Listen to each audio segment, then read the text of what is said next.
You're working alone, the room is empty, and suddenly the back of your neck prickles. Someone is watching you. You turn around, nobody's there. Your body was certain, your body was wrong. So, what just happened? The first person to study this seriously was Edward Titchener, one of the founders of experimental psychology. In 1898, he noticed that his students kept insisting they could feel a stare on the back of their neck. Some even believed they could force a person to turn around just by glaring at them. Titchener didn't buy it. He ran the experiments in his lab. The result was clear. Nobody could actually sense a stare they couldn't see.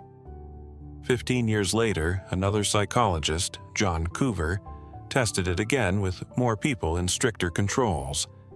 His subjects guessed correctly 50.2% of the time. That's not a sixth sense, that's a coin flip. So the feeling is real, but the detection is an illusion. That raises a harder question. Why does the illusion feel so physical? Why the prickle, the certainty, the pull to turn around? The answer is that your brain runs one of the most sensitive detection systems in the animal kingdom, and it's tuned specifically for eyes. Deep in your temporal lobe sits a region called the superior temporal sulcus. Neuroscientists have found that it does almost nothing except analyze where other people are looking. It reads the angle of a head, the position of a pupil, the contrast between the white of an eye and the dark iris. In monkeys, researchers found individual brain cells that fire when a face stares straight at them, then go silent the instant the gaze shifts even slightly to the side. Your eyes make this easier than any other animals. Humans are the only primate with a bright white sclera surrounding the iris. Every other ape has dark eyes that hide the direction of their gaze. Ours broadcast it. A person across a room can tell exactly where you're looking, down to a few degrees.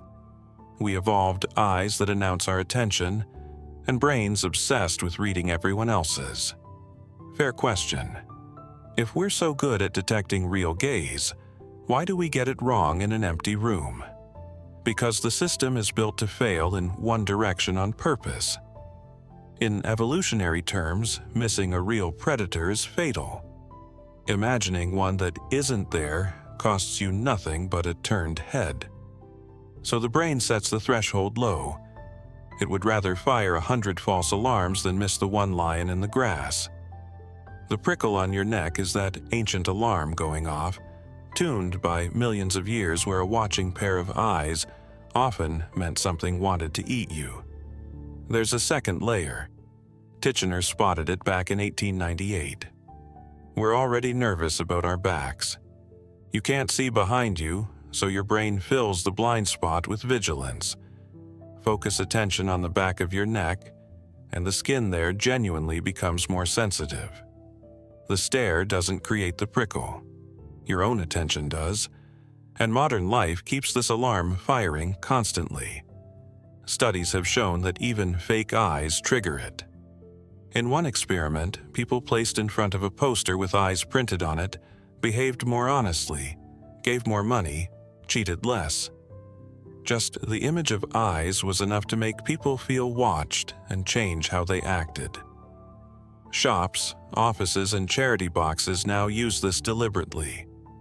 A pair of printed eyes above a donation jar measurably increases how much people give. Your gaze detection system can't tell the difference between a real observer, a photograph, and a pattern that only resembles eyes. 2 dots and a line are enough. This is why faces appear in electrical outlets, car headlights, and shadows on the wall. The same system that protected your ancestors now misfires at cartoon characters and smoke detectors. So here's the answer.